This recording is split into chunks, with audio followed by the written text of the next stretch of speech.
Hi అందరికీ. మా వదిన వాళ్ళు ఊరి నుంచి వచ్చానని చెప్పి మిర్చి బజ్జీ చేస్తున్నానండి.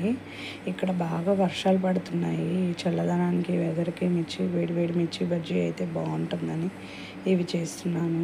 మిరపకాయలు బాగా లావున్నాయి అని చెప్పి నేను మధ్యలో కట్ చేసుకుంటున్నానండి. మీరు కట్ చేసుకుంటే కట్ చేసుకోవచ్చు, లేదంటే అలానే వేసేసుకోవచ్చు.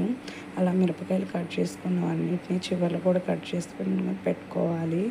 వాటి లోపల విత్తనాలు ఉన్నాయి కదండి, ఆ విత్తనాలు మొత్తం మనం తీసేయాలి.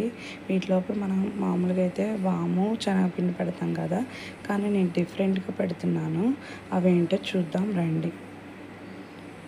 మిక్సీ జార్ తీసుకొని ఒక కప్పు తెల్ల నువ్వులు, ఒక కప్పు వాము, తగినంత సాల్ట్, కొంచెం శనగపిండి, ఒక కప్పు పల్లీలు, ముందుగా నానబెట్టుకున్న చింతపండుని అలానే వేసేసుకోవాలి. ఆ వాటర్ కూడా వేసేసుకోవాలి. అలా వేసుకుంటే మనం మిక్సీ పట్టుకోవడానికి బాగుంటుంది. మిక్సీ పట్టుకొని పక్కన పెట్టుకున్న తర్వాత మనం పిండి రెడీ చేసుకోవాలి. దాంట్లో కొంచెం సాల్ట్, బేకింగ్ సోడా యాడ్ చేసుకోండి, బాగుంటుంది. అలా కొంచెం కొంచెం వాటర్ పోసుకుంటూ కలుపుకోవాలి, ఉండలు లేకుండా. బాగా ఎక్కువ లూజ్ కాకుండా ఎక్కువ టైట్ కాకుండా మీడియంలో కలుపుకోవాలండి. అలా కొంచెం కొంచెం వాటర్ పోసుకుంటూ కలుపుకుంటూ పిండి రెడీ అయిపోయింది, పక్కన పెట్టుకున్నాను. కట్ చేసుకున్న మిరపకాయల్లోకి ఇప్పుడు నేను మిక్సీ పట్టింది అంతా దాంట్లో పెట్టేసుకుందాం. అలా తీసుకొని కొంచెం కొంచెం తీసుకొని అట్లా లోపలికి వెళ్ళేలాగా పెట్టండి. నూనెలో వేసినప్పుడు కూడా బాగా ఉడికిపోతుంది అది కూడా. ఇలా ఒకసారి ట్రై చేసి చూడండి, చాలా బాగుంటుంది. మీరు ఎప్పుడైనా ట్రై చేశారండి ఇలాగా మిర్చి బజ్జీ? ట్రై చేస్తుంటే కనుక కామెంట్ సెక్షన్లో కామెంట్స్ చేయండి.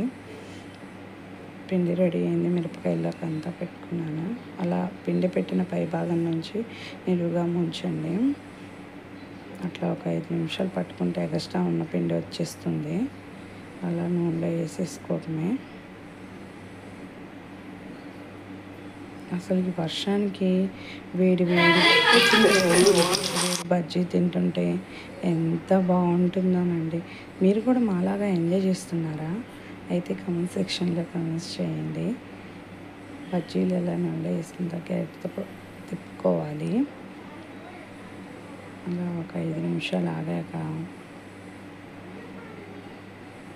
నూనెలో వేగుతూ ఉన్నాయి, కొంచెం టైం పడుతుంది. మన బజ్జీలు రెడీ అయిపోయినట్టేనండి. ఒక 5 మినిట్స్ ఆగితే అయిపోతుంది. లో ఫ్లేమ్లో పెట్టి పెట్టుకోవాలి.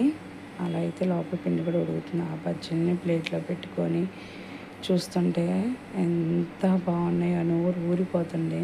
నేనైతే ఎంజాయ్ చేస్తున్నాను.